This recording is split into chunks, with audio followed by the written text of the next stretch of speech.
All right, guys, so with all of that stuff down and out of the way, let's go ahead and take a little bit of movie news. What? What? All right, you guys, it's time to jump into the main portion of the show today. And today's main portion of the show, we are kicking it off with an article here from Deadline. And this is some pretty interesting news. If you are not familiar, if you're anything like me and you're not familiar of what is going on with all of these celebrity faces on your computer right now, or your phone, or your Apple TV, or wherever you happen to be streaming this from right now, apparently director Adam McKay, he's writer and director of pretty much every single Will Ferrell movie ever. Not to mention he won the Academy Award for oh my gosh. Now that I went into this whole spiel, it totally fell apart. I can't think. Dom, help me out here. What the other Adam McKay movies that he did? Steve Carell. It was a big cast. It was Steve Carell. The Big Short. He did The Big Short. He got a lot of notoriety for that. He's known for being a comedy director, and he started. Did he do Talladega Nights and stuff like that? He did do Talladega Nights. Yeah. He wrote and directed Talladega Nights. He did The Other Guys with Will Ferrell. He did Anchorman with Will Ferrell. Anchorman 2 with Will Ferrell. And Anchorman 2 was an interesting one because that was the platform that Paramount Pictures wanted. They wanted another Anchorman film, but Adam McKay kind of wanted to start doing more dramatic films. And so that's where films like The Big Short came from. Oh, shoot. There's another huge Did he do 40-year-old version? No, that was the other guy. With Step Brothers? Yes. But I'm trying to think of there's a, oh shoot. You know what, guys? I'm sorry. This is unprofessional of me. I just have to look it up. But I'm thinking of a dramatic film that he did very, very recently. It's a political film. I keep thinking. Adam McKay. Vice. That was the movie I was looking for. Vice. He wrote and directed Vice. He won Academy Awards for it, same as The Big Short.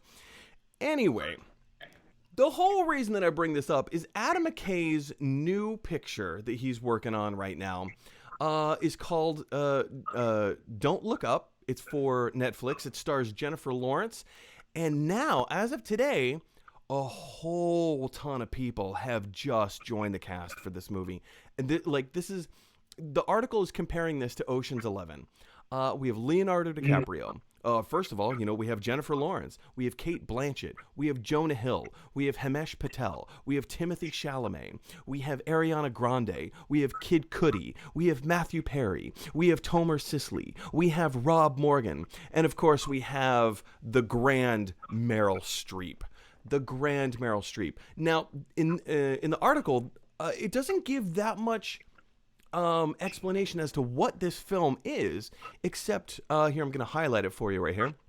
It says, the film follows two low-level astronomers who embark on a media tour to warn mankind of an approaching asteroid that will destroy Earth. Dom, I gotta be honest with you, that does not sound like a very good premise. It sounds like something I've seen before.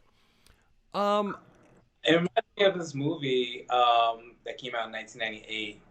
You know which one I'm talking about. There were two. But it's a dramatic. You talking about Armageddon, or you talking about Deep Impact? Yes. I'm talking about, I forgot Deep about Impact, Deep Impact, but I remember Armageddon. Yep. I was thinking Armageddon. But it's funny, before though, you just mentioned Ocean's 11. And that was the feel that I was getting when I was reading the cast that's going to join this film.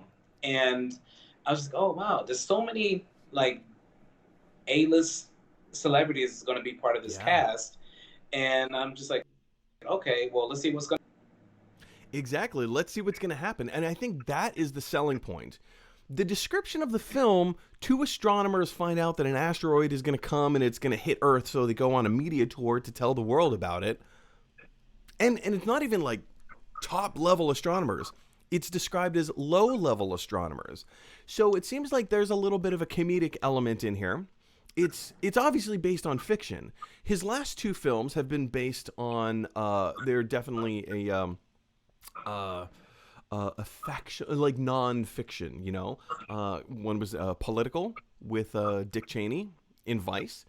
The other one was pretty much a breakdown of the 2008 housing market crash in The Big Short. So like real things done in, you know, somewhat of an entertaining way to kind of break everything down and tell us the importance of what it is that happened. But with this film, it seems like he's going back to a fictional narrative, and like the premise, the premise doesn't sound great to me. What sounds great to me is seeing Leonardo DiCaprio, Meryl Streep, Kate Blanchett, Ariana Grande, Jennifer Lawrence, Timothée Chalamet, blah, blah, blah, Matthew Perry, blah, blah, blah, blah, blah. Like, the list goes on and on and on. And, yeah, it seems kind of like a who's who. How does the plot synopsis sound to you? Like, are you on board with it? Or are you more like me where it's like, doesn't really catch me? The thing is that the whole plot of like these two astronomers, and you know they're trying to spread this news about the asteroid coming to kill Earth, whatever, is interesting. But then when you put a cast, and it's like, oh my god, I don't know, because there's so many A-list celebrity names, big names as part of this film, and I'm like, but I also see that they're trying to bring like the younger generation to be attracted to this film. So you have Ariana Grande and the guy. Chalamet? Yeah. Yes. So you bring in those two in to bring more of a younger generation to watch this movie. So I think that's it's a great asset to bring those people into this movie, so that way you can get more audience and more people to be able to watch this.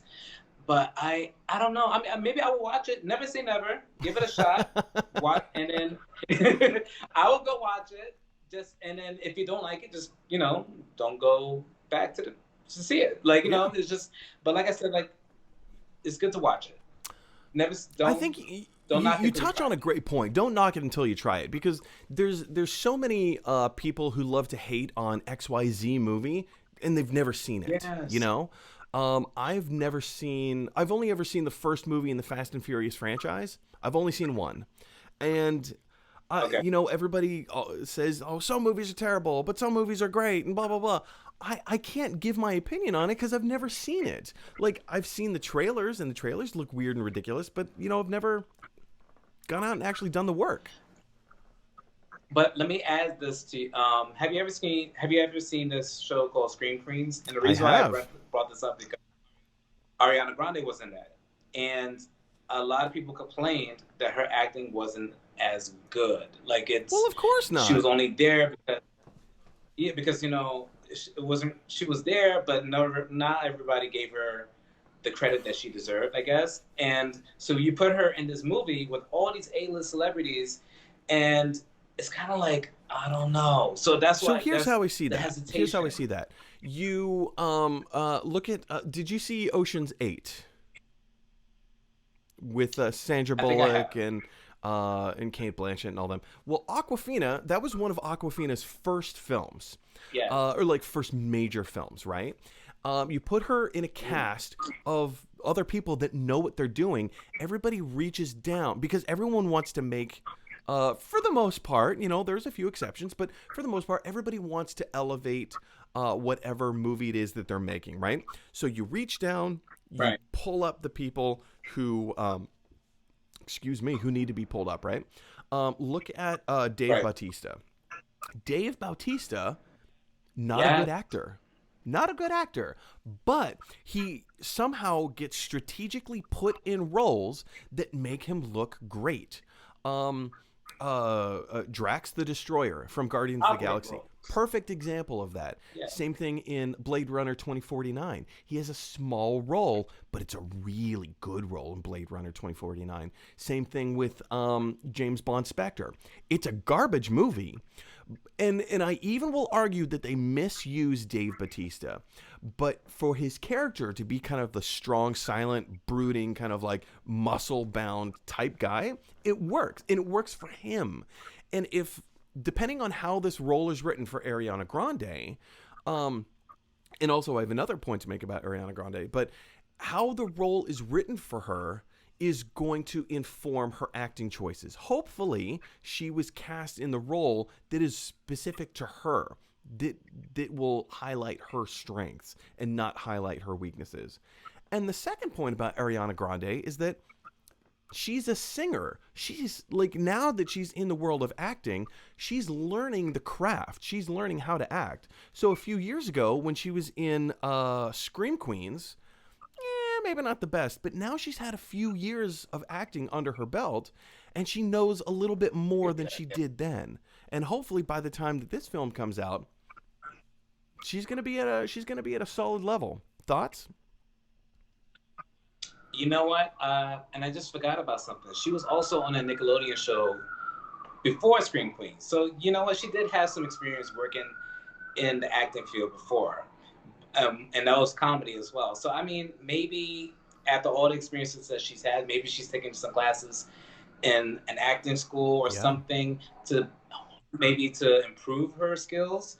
But like I said, don't knock it till it's like, and, you know, and hopefully it's a good film. That's right. Don't knock it till you try it. And here's the thing for you guys. What do you think of this casting announcement? I mean, it's a heavy list. It's kind of the who's who of the best talent of Hollywood right now. Jump down to the comment section below and let us know your thoughts. Hey, everybody. Thanks for watching. If you like this video, click like. If you really like this video, click subscribe. And if you really, really like this video, click share. Because that is exactly what Michelangelo from the Ninja Turtles would want you to do. Teenage Mutant Ninja Turtles.